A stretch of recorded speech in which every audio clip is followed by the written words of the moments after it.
Comrade Arvind राज स्वरूप बने भारतीय कम्युनिस्ट पार्टी के राज्य सचिव। कार्यकर्ताओं ने किया अभिनंदन। सर, जैसा कि कम्युनिस्ट पार्टी के आप स्टेट सेक्रेटरी मनोनीत किए गए हैं और सर आज अभिनंदन समारोह था, आपके साथी कार्यकर्ताओं ने आपका सम्मान किया सर। इस मौके पर सर एक बड़ी जिम्मेदारी आपको मिली है, तो सर क्या कहना चाहेंगे आप? आवाम को संबोधित करती है और आवाम इस समय बेहद कष्ट में है।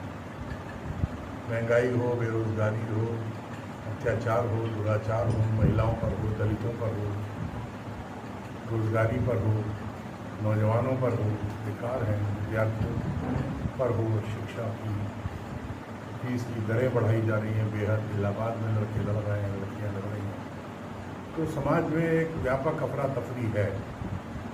भारत की सरकार हो चाहे उत्तर प्रदेश की सरकार हो, सिर्फ नारेबाजी करती है, जुमलेबाजी करती है, लोगों के मन में नई नई सपने बैठाती है और उन सपनों को पूरा करने का कोई काम नहीं करती है।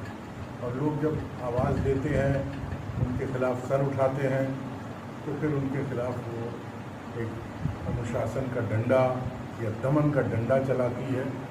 ये जनतंत्र में परमिटेड नहीं होना चाहिए और कम्युनिस्ट पार्टी इसको इस कार्यशैली को मानती नहीं है और उसका विरोध करती है। तो इसलिए कम्युनिस्ट पार्टी जनता की आवाज़ को बुलंद करके सड़कों पर उतरेगी। आने वाले चुनाव हैं म्युनिसिपल कॉर्पोरेशन की, उसमें उतरेगी और जनता के एजेंडे लाएंगे, क्योंकि भारत की सरकार हो या उत्तर प्रदेश की सरकार हो, जनता को बांटने के लिए अलग अलग एजेंडे लाती है और सबसे बड़ा एजेंडा उसका सांप्रदायिकता है। वो सांप्रदायिक ध्रुवीकरण करवाती है। कम्युनिस्ट पार्टी इसके विरुद्ध भी संघर्ष का आह्वान करती है और लड़ेगी आने वाले समय। ईवीएम के बारे में लोगों के मन में बड़ी शंकाएं हैं और दुनिया की जो हमसे भी पुरानी डेमोक्रेसीज हैं, वहाँ पर बैलेट के द्वारा इलेक्शन होता है और हमारे यहाँ भी बैलेट के द्वारा इलेक्शन होता था। तो बैलेट के द्वारा इलेक्शन कमीशन इसकी इजाज़त दे, इलेक्शन कमीशन किसी के दबाव में ना आए। और जब पहले होता था तो अब क्यों नहीं हो सकता? देर लगेगी काउंटिंग में तो देर लगे, पर अगर शंका खड़ी हो गई है ईवीएम के लिए जनता के दिमाग में, तो तभी उसका समाधान होगा जब उस सिस्टम को बंद किया जाएगा और बैलेट के सिस्टम को पुनः चालू किया जाएगा। चुनाव आयोग हो या और जितने भी आयोग हों, जो कॉन्स्टिट्यूशनल अथॉरिटीज़ हैं, भारतीय जनता पार्टी की हुकूमत आने के बाद वो सब कमज़ोर हुई है।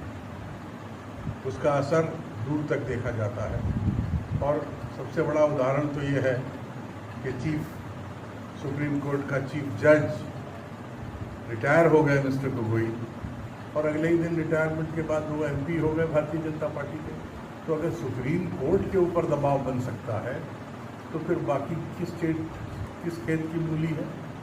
तो क्यों नहीं बन सकता? इलेक्शन कमीशन तो टोटल अपॉइंट ही भारत सरकार करती है और इलेक्शन कमीशन इसको संज्ञान में ले, अपनी इज्जत को भी बाला रखे और देश के कॉन्स्टिट्यूशन को भी बचाए। तो सर अभी और केंद्र की सरकार क्योंकि पूरा देश चलाती है, तो इसलिए, और वो बम्पर मेजॉरिटी में है और उस मेजॉरिटी के सहारे तो देश के जो वैधानिक ढांचा है उसको ही ध्वस्त करने पर तुली हुई है।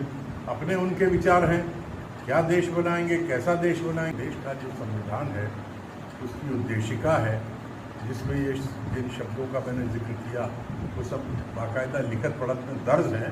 हम एक कॉन्स्टिट्यूशनल अथॉरिटी को सेक्युलर इंडिया को मानते हैं, समाजवादी इंडिया को मानते हैं और इसके अलावा हम कुछ भी नहीं मानते हैं। और इन्हीं आदर्शों को लेकर हम चलेंगे, चाहे जो पार्टी जो भी कहती है, इसके इतर जाकर कहेगी तो हम उसका विरोध करेंगे।